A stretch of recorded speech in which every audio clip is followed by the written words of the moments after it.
आज मैं जो कहानी लेकर आई हूँ उसका नाम है इंद्र की पोशाक। तो आप लोग पूरी कहानी ज़रूर से ज़रूर सुने और चैनल को भी ज़रूर से ज़रूर सब्सक्राइब कर दें।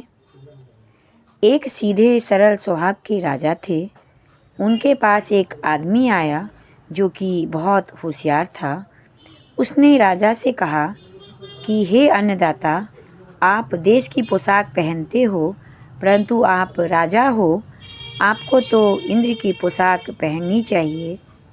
उसकी बात सुनकर राजा बोला, इंद्र की पोशाक? वह आदमी बोला, हाँ, आप स्वीकार करो तो हम लाकर दे। राजा बोला, अच्छा, ले आओ, हम इंद्र की पोशाक पहनेंगे।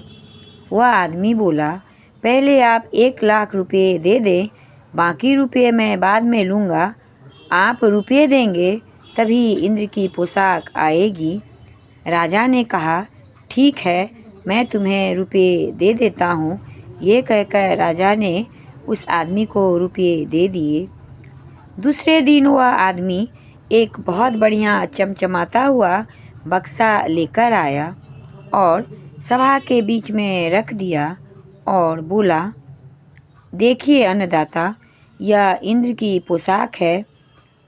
यह हर एक मनुष्य को दिखती नहीं। जो अपने असली माँ बाप का होगा उसको यह दिखेगी, और अगर कोई दूसरा बाप का होगा तो उसे यह नहीं दिखेगी। अब उस आदमी ने उस बक्से में से इंद्र की पोशाक निकालने का अभिनय शुरू किया और कहने लगा, यह देखो, यह पगड़ी कैसी बढ़िया है, यह देखो, धोती कैसी बढ़िया है। लोग कहने लगे, हाँ हाँ, बहुत बढ़िया है, बहुत बढ़िया है। वास्तव में किसी को भी पोशाक दिख नहीं रही थी, क्योंकि पोशाक तो थी ही नहीं। फिर दिखे कैसे? पर कोई कुछ बोला नहीं, क्योंकि अगर कोई बोलता कि यह पोशाक हमें नहीं दिखती तो दूसरे सोचते कि ये असली माँ बाप के नहीं हैं। इसीलिए सब जानते हुए भी कि पोशाक नहीं है, सब ने कहा कि हाँ हाँ, बहुत अच्छी पोशाक है, बहुत सुंदर पोशाक है। कईयों को तो यह वहम हो गया कि शायद हम असली माँ बाप के ना हैं, इसलिए हमको ये पोशाक नहीं दिखाई दे रही है। लेकिन हम बोलेंगे नहीं तो लोग हमारा मजाक उड़ाएंगे। पर दूसरे को तो दिखती होगी ना, इसीलिए सब कोई एक दूसरे का मुंह देखकर सब एक साथ चिल्ला रहे थे, हाँ हाँ, हमें दिखाई दे रही है, हमें दिखाई दे रही है। राजा ने जब ये देखा तो उसने देखा कि कहीं भी पोशाक तो है नहीं, सिर्फ बक्सा है। लेकिन अब राजा करे भी तो क्या? राजा भी सोचा कि अगर मैं बोलूँगा कि इसमें पोशाक नहीं है तो सब मेरी ही मजाक उड़ाएंगे, और मैं तो एक राजा हूँ, तो क्यों ना मैं चुप ही रहूँ। और उसके बाद उस आदमी ने कहा, अन्नदाता, क्या आपको ये इंद्र की पोशाक दिख रही है?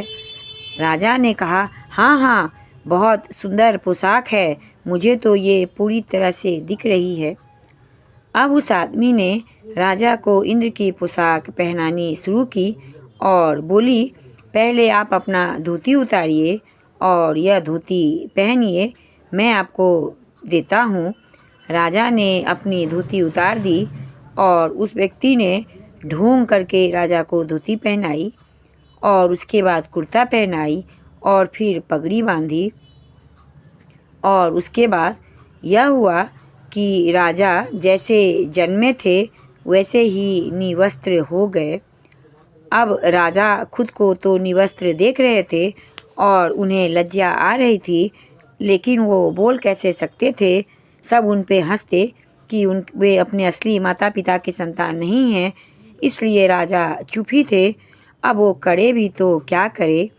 वे उसी अवस्था में रानीवास में चले। रानियों ने राजा को देखा तो कहा, महाराज, आज आपने भांग पी ली है क्या? कपड़े कहाँ उतार दिए? बिल्कुल अच्छा नहीं लग रहा है, आपने ऐसा काम क्यों किया? राजा बोला, सुनो रानी, तुम असली माँ बाप की नहीं हो, इसलिए तुम्हें ये नहीं दिखता है, ये इंद्र की पोशाक है। रानियों ने कहा, अन्नदाता, आप भले ही इंद्र की पोशाक पहनो, पर कम से कम धोती तो अपने देश की पहनो। हम लोग को तो लग रहा है कि आपने तो कुछ पहना ही नहीं है। राजा ने कहा, नहीं, मैं पहना हूँ और तुम लोग को नहीं दिख रहा है, इसका मतलब इसमें कुछ है। और राजा को स्वयं भी जब अपना सूरत दिखाई पड़ा तो उसे लगा कि हाँ, वो तो निवस्त्र ही है, लेकिन राजा करे तो करे क्या। वो चुपचाप खड़ा था, उसे अपने पे लज्जा आ रही थी और सभी रानियां मुंह बंद करके हंस रही थी और सब ने कहा कि महाराज, आप जाकर के अपने ही देश की पोशाक पहन लीजिए। और उसके बाद राजा वहाँ से चले गए। तो दोस्तों, कभी भी किसी के झूठे बातों में नहीं आना चाहिए, अपने मन की सुनना चाहिए और सोच समझकर ही कोई काम करना चाहिए। तो कैसी लगी आप लोग को आज की कहानी? अच्छी लगी तो ज़रूर से ज़रूर चैनल को सब्सक्राइब कर दें। धन्यवाद।